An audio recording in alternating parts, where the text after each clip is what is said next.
નમસ્કાર, જોહાર. વાત કરીશું આપણે તાપી જિલ્લાની.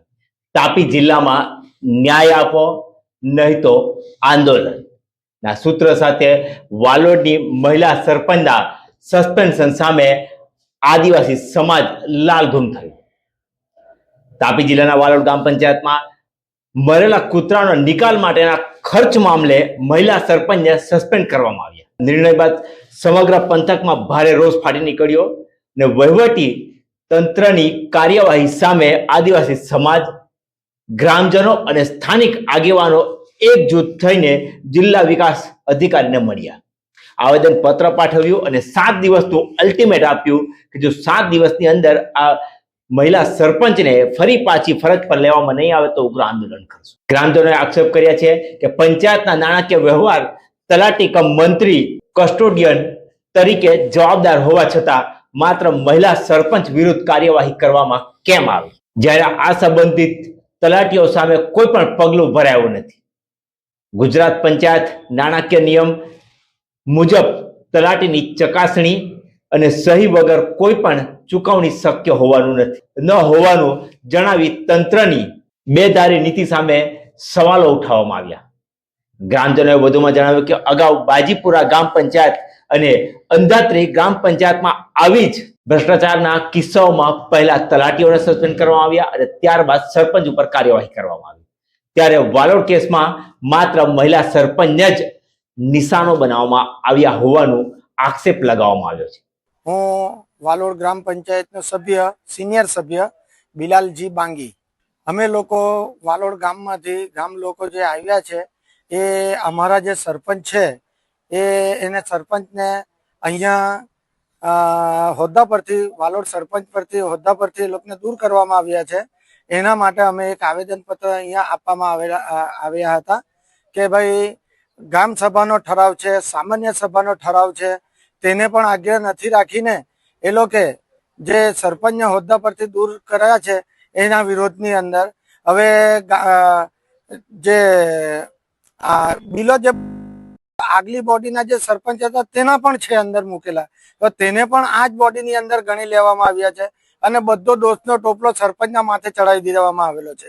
એની અંદર સરપંચ ધારો કે ખોટા નીવડે તો એમની સાથે તલાટી કમ મંત્રી પણ 4 બીજા નોકરી કરી ગયા છે, તો એમના ઉપર કેમ કોઈ પગલા લેવામાં નહીં આવ્યા અને ખાલી સરપંચ પર જ કેમ પગલા લેવામાં આવ્યા?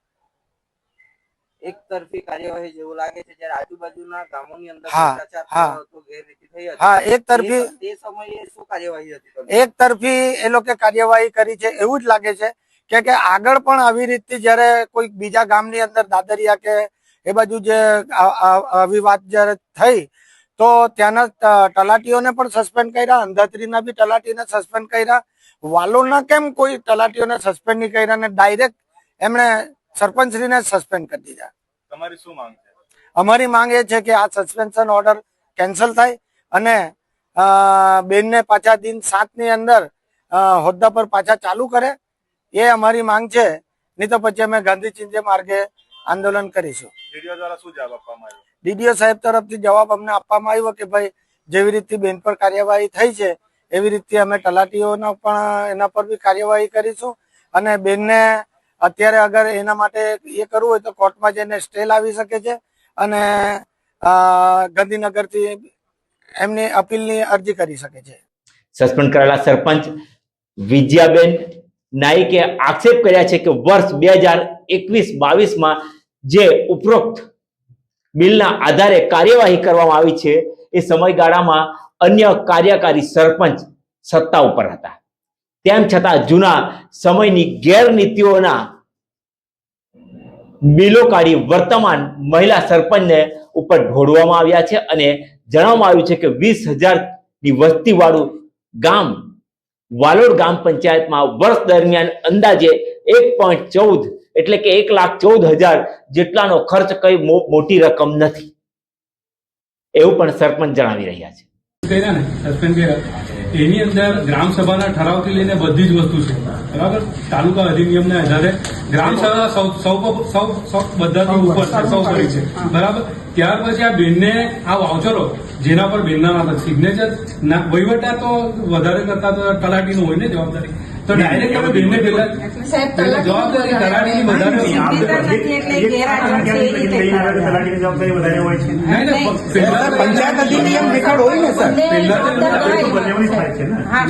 આદિવાસી સમાજના આગેવાનો અને ગ્રામજનોએ ચેતવણી આપી છે કે જો 7 દિવસની અંદર સસ્પેન્શન રદ નહીં થાય તો જવાબદાર તલાટી સામે તપાસ શરૂ નહીં થાય તો ઉગ્ર આંદોલન કરવામાં આવશે. તેમણે જણાવ્યું છે કે કાયદો અને વ્યવસ્થાની સ્થિતિ બગડશે તેની સંપૂર્ણ જવાબદારી વહીવટી તંત્રની રહેશે. અમારા વાલોડ ગામના સરપંચ છે વિજયાબેન, અમારા કોઈ કામ બાકી રહેવા દીધા નથી.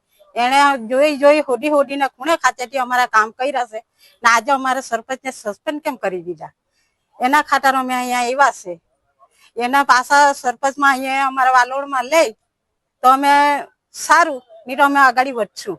બેન, વિજયાબેનને જે મુદ્દા ઉપર સસ્પેન્ડ કર્યા છે તે મૃત કૂતરાઓનો કૂતરાઓ મરી જાય તો એને તેઓ દ્વારા ઉચકીને એનો યોગ્ય નિકાલ કરવામાં આવતા. અમારા ફળિયામાં કોઈ કૂતરું મરેલું કે કોઈ વાર? કૂતરા બહુ બધા જગ્યા મરે ને સરપંચે ફોન કરે એટલે કોઈ બીને હોડીને ગમે ત્યાંથી મોકલી દે અને તેને કાર્યવાહી કરાઈ દે છે. ને જે બિલ ચુકાવતા હોય તે બિલ બેન ના અધિકારીથી સહી કરીને પછી જ બિલ ચૂકવવાતા આવતા. એમ ખોટા પૈસા કેટે ખવાયા નથી. હવે આ સમગ્ર બાબતે શું નિર્ણય આવે છે? વાલોડના મહિલા સરપંચ ફરી પાછા સત્તા ઉપર બિરાજમાન થશે કે પછી સરપંચ પણ કાયદા, સત્તા અને નેતાઓના દબાણ નીચે દબાઈને સસ્પેન્ડ જ રહેશે?